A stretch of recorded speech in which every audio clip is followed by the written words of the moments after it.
आज Doubtnut app download करें। Doubtnut पर अपने सभी गणित, रसायन विज्ञान, भौतिक विज्ञान और जीव विज्ञान के डाउट्स का करो सफाया। बस प्रश्न की फोटो खींचो, एक ही प्रश्न को क्रॉप करो और तुरंत वीडियो सोल्यूशन पाओ। अभी डाउनलोड करें। प्रश्न हमें दिया हुआ है कि किसी छड़ के पदार्थ का ऊष्मा चालकता गुणांक का सूत्र यहाँ पर हमें स्थापित करना है और इसके आधार पर हमें ऊष्मा चालकता गुणांक की परिभाषा, उसके लिए उसका मात्रक और उसके विमेय सूत्र की गणना या विमेय सूत्र को हमें इस प्रश्न में लिखना है। तो देखिए, सबसे पहले तो हम बात करते हैं किसी छड़ के लिए उसकी ऊष्मा चालकता गुणांक होती क्या है। ऊष्मा चालकता गुणांक को समझने के लिए पहले हम छड़ की संरचना को देख लेते हैं, जिसकी संरचना में हमने क्या लिया हुआ है। हमारे पास एक छड़ मौजूद है, छड़ के लिए उसकी लंबाई को हमने डी से प्रस्तुत किया हुआ है। और यदि हम छड़ों के लिए दोनों हिस्सों की बात करें तो छड़ों के दोनों हिस्सों पर मान लीजिए तापमान, यहाँ पर गर्म स्रोत है, कोई गर्म स्रोत है जो जो ये हमारे पास छड़ मौजूद है उसके एक सिरे को ऊष्मा प्रदान कर रही है। तो ऊष्मा प्रवाह की दर कहाँ होने वाली है? ऊष्मा प्रवाह की दर यहाँ होने वाली है। ठीक है, ऊष्मा प्रवाह हम उसे Q से प्रस्तुत करते हैं। अब यदि पहले सिरे की बात करें तो सिरे को हमने A नाम दिया और दूसरे सिरे को B नाम दिया है यहाँ पर। और इसके लिए जिस क्षेत्रफल से होकर यदि वह जाती है तो क्षेत्रफल हम किस प्रकार देखें। इसमें देखिए, ये जो हमारे पास क्षेत्रफल दिख रहा है, अनुप्रस्थ काट क्षेत्रफल, इसमें से होकर के जो ऊष्मा वो है बहती है।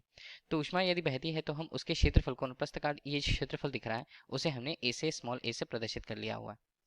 ठीक है, ये हमारे पास जो छड़ है वो। और यहाँ पर तापमान के आधार पर हम देखें, गर्म स्रोत जहाँ पर मौजूद है, हम बोल सकते हैं कि बिल्कुल वहाँ पर तापमान अधिक होगा। तापमान अधिक होगा कि तापमान को हमने θ1 से प्रेषित कर रखा है यहाँ पर, और यहाँ पर जो तापमान है उसे दूसरे सिरे पर उसे θ2 से प्रेषित कर रखा।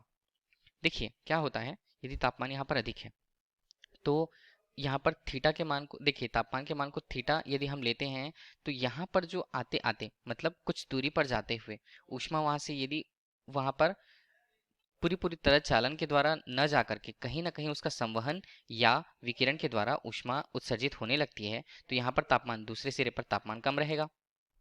दूसरे सिरे पर जो तापमान कम होगा उसमें कमी जो होती है उसे डेल थीटा से प्रस्तुत करेंगे, जिसका मान क्या होगा, थीटा प्रारंभिक तापमान, और डेल थीटा में जो कमी आएगी वो हमें बता रहा है कि यहाँ तापमान कितना होगा। ये हमने देख लिया है। अब देखिए, अब हम बात करते हैं स्थायी अवस्था की। स्थायी अवस्था किसे कहते हैं? एक ऐसी अवस्था होती है एक नियत समय के पश्चात, जब हम किसी छड़ को यदि हम गर्म करते हैं तो स्थायी दशा या स्थायी अवस्था एक निश्चित समय के पश्चात वहां पर जो हमारे पास यहाँ पर छड़ मौजूद है, छड़ के लिए उसके प्रति एकांक क्षेत्रफल वाले जो हिस्से हैं, जिसे हम क्या बोल सकते हैं, जिसमें तापमान समान होते हैं, हम उसे बोल सकते हैं समतापी पृष्ठ। अब यहाँ पर बहुत सारे समतापी पृष्ठ होंगे। समतापी पृष्ठों के लिए उनके जो तापमान है वो नियत होते हैं, जो समय के साथ नहीं बदलते हैं। एक स्थिति के बाद उसे हम बोलते हैं स्थायी दशा। मतलब हम बोल सकते हैं कि किसी भी पृष्ठ द्वारा ऊष्मा का अवशोषण नहीं होता। यहाँ ऊष्मा या तो चालन होकर के आगे बढ़ जाती है चालन के द्वारा, या हम बोल सकते हैं कि उसका जो है वातावरण में संवहन या विकिरण द्वारा उत्सर्जन हो जाता है। ये होती है स्थायी दशा। तो स्थायी दशा में इस प्रकार इस छड़ के अभिलंब पृष्ठ से, मतलब अनुप्रस्थ काट जो क्षेत्रफल या अनुप्रस्थ परिच्छेद है, परिच्छेद से प्रवाहित होने वाली ऊष्मा की मात्रा जो होती है, ऊष्मा की मात्रा, जिसे हम किससे प्रदर्शित करते हैं, ऊष्मा की मात्रा को Q से हम प्रदर्शित करते हैं। जो ऊष्मा की मात्रा होती है वो निम्न बातों पर निर्भर करती है। पहला पहला यदि हम बात करते हैं, वो निर्भर करती है पृष्ठ के लिए उसके अनुप्रस्थ काट क्षेत्रफल के रूप में। अनुप्रस्थ काट क्षेत्रफल, इसका मतलब ये है कि जितना ज्यादा अधिक अनुप्रस्थ काट क्षेत्रफल होगा, ऊष्मा की मात्रा उतनी ही ज्यादा प्रवाहित होगी उसमें से। दूसरी स्थिति होती है, पहले तो हमने बात करी यहाँ पर परिच्छेद की, परिच्छेद का क्षेत्रफल। ठीक है, अब दूसरी हम बात करते हैं वो जो बहने वाली धारा है उस अभिलंबवत पृष्ठ से, वो यहाँ पर दोनों पृष्ठों के मध्य जो जिन दो पृष्ठों के मध्य ऊष्मा का स्थानांतरण हो रहा है उनके मध्य के तापांतर के यहाँ पर समानुपाती होती है। इसका मतलब है कि तापांतर जितना अधिक होगा उतनी ऊष्मा वहां से प्रवाहित होने वाली है, ऊष्मा की मात्रा प्रवाहित होने वाली है। तीसरे रूप से बात करें तो जो प्रवाह होने वाली ऊष्मा की मात्रा जो है वो यहाँ पर इस छड़ को गर्म किए जाने वाले समय, समय जिसे हम स्मॉल टी से व्यक्त करते हैं, उसके अनुक्रमानुपाती होती है। तो जितना अधिक हम उसे गर्म करते हैं या उतना जितना समय उसे लिया जाता है उसे गर्म करने में, तो ऊष्मा प्रवाह की दर भी उस अनुसार बढ़ जाती है। और अंतिम रूप से बात करें तो ऊष्मा प्रवाह की जो दर होती है वो छड़ हमारे पास मौजूद है उसकी लंबाई के वो व्युत्क्रमानुपाती होती है। लंबाई के व्युत्क्रमानुपाती का मतलब ये है कि जितनी लंबाई उस छड़ की रहने वाली है, ऊष्मा प्रवाह की मात्रा उतनी कम होगी उस पृष्ठ से। ठीक है, और इस तरह से हम सभी मानों को देख लें कि ऊष्मा की मात्रा किन पर निर्भर कर रही थी, इन चारों स्थितियों पर। तो चारों स्थितियों को यदि एक साथ लिया जाए तो ऊष्मा की मात्रा, ऊष्मा की मात्रा हम किस प्रकार से लिख पाएंगे, इसे हम व्यक्त करते हैं क्यू से। क्यू का जो मान होगा वो समानुपाती रूप से किनके, ए तापांतर मान θ1 ऋण θ2 और यहाँ पर समय t के रूप में, और नीचे हम यदि बात करें तो नीचे वो दूरी हमने स्मॉल d से ले रखी है। तो इसे जब हम हटाते हैं, समानुपाती का चिन्ह जब हम हटाते हैं तो वहां पर एक नए नियतांक का निर्माण होता है, जिसे हम बोलते हैं उस चालक के लिए ऊष्मा चालकता गुणांक का मान, जो उस पदार्थ की प्रकृति पर निर्भर करती है कि वो पदार्थ कितना सक्षम है या कितना अधिक अच्छा चालक है कि वह ऊष्मा को आसानी से एक स्थान से दूसरे स्थानांतरित कर दे। तो देखिए ये हमें सूत्र जो मिला वो हमें यहाँ पर ऊष्मा की मात्रा को बता रहा है कि ऊष्मा की मात्रा एक छड़ से प्रभावित होने पर किन किन कारकों पर निर्भर करती है। तो देखिए सभी मानों को तो हमने रख लिया यहाँ पर। अब देखिए जो सूत्र हमें प्राप्त हुआ है उसमें हम क्या करने वाले हैं, Q और यहाँ पर T को यदि स्थानांतरित हमने कर दिया तो ये मान हमारे पास बनते हैं K स्मॉल a θ1 ऋण θ2 और नीचे मान बनता है D के रूप में। ये हमें मिला सूत्र।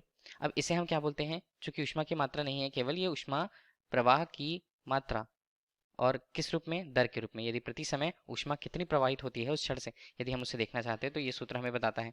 जिसे अब देखिए इसमें दोनों पद हमारे पास जो मौजूद है, जो के नया नियतांक हमें प्राप्त हुआ उसे हम बोलते हैं के रूप में ऊष्मा चालकता गुणांक उस पदार्थ के लिए।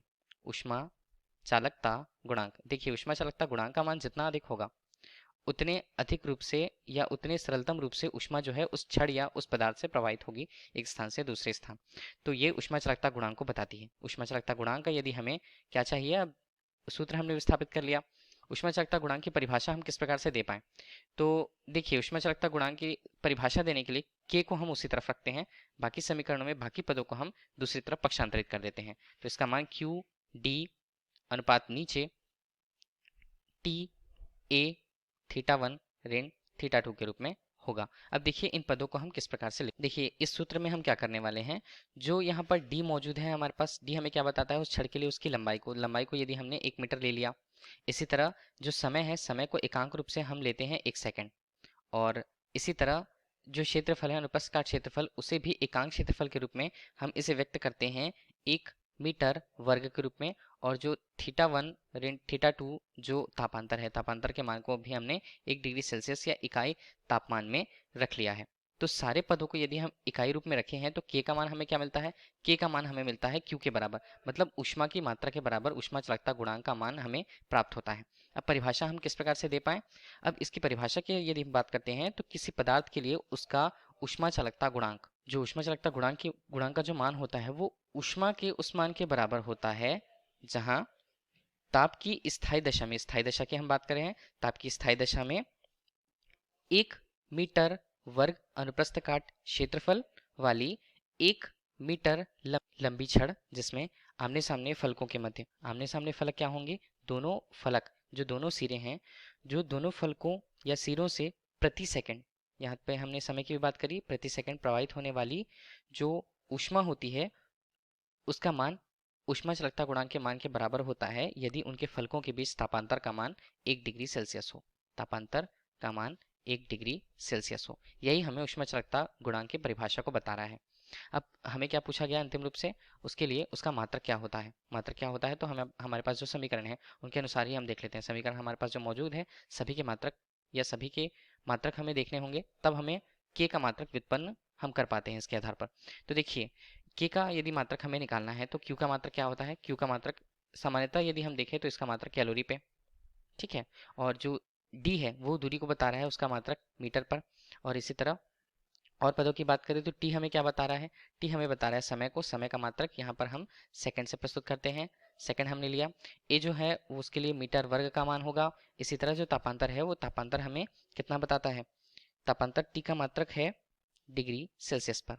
तो इस प्रकार से के का मात्रक क्या होगा, मीटर और मीटर यहाँ पर कटेंगे तो ठीक है, के का मात्रक हमारे पास कितना आता है, कैलोरी प्रति मीटर प्रति सेकंड प्रति डिग्री सेल्सियस। ये हमें क्या ऊष्मा चालकता गुणांक के मात्रक को बता रहा है। अब यदि हम विमेय सूत्रों की बात करते हैं तो विमेय सूत्र हमारे पास क्या रहेंगे, विमेय सूत्र भी संबंधित रहेंगे उन्हीं पदों के जिससे वो मिलकर बना हुआ है। मतलब के का मान किस पर निर्भर करेगा, क्यू डी अनुपात नीचे हम बात करते हैं तो यहाँ पर टी अनुप्रस्थ काट क्षेत्रफल ए और तापांतर θ1 ऋण θ2 के मध्य। ठीक है।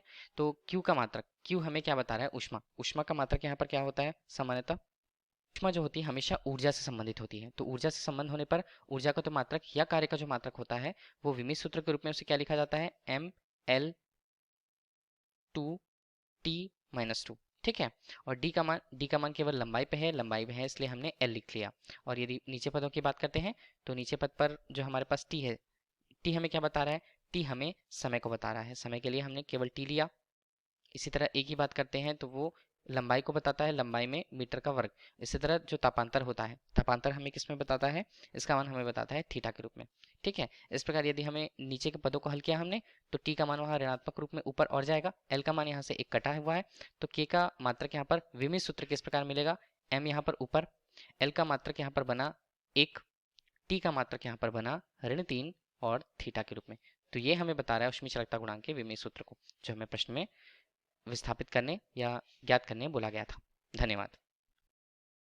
कक्षा 6वीं से 12वीं से लेकर नीट, IIT, JEE वो एडवांस के लेवल तक 1 करोड़ से ज्यादा छात्रों का भरोसा। आज ही डाउनलोड करें डाउटनेट ऐप या व्हाट्सएप करें अपने सारे डाउट्स 8400 400 400 पर।